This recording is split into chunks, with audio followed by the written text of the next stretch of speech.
Hello again to all kadodong may na-rescue tayong unit Kia Bongo 3 ayaw humandar only crankang, sa pag-scan natin inlet metering valve malfunction so mawawala yung fuel pressure natin sa common rail.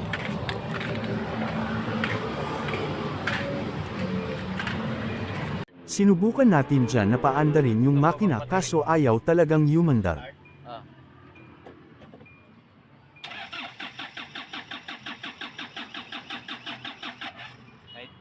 Ayan ginagamitan na ni Kadodong pang firing ng combustion chamber natin dyan yan inispray sa suction hose gamit niya yung electronic cleaner dahil yan po ay high octane madaling makapag-fire ng combustion chamber sa compression process.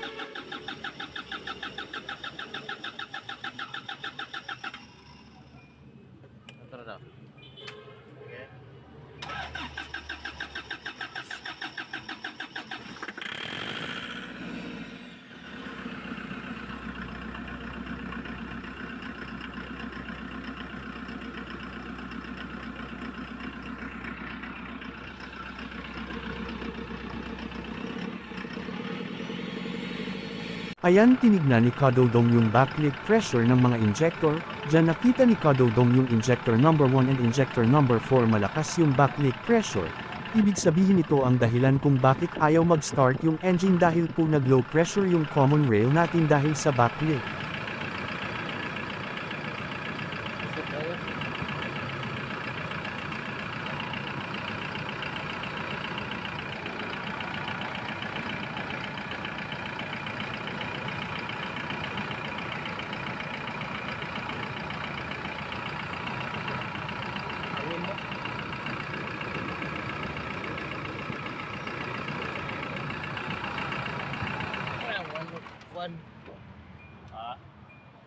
One og 4.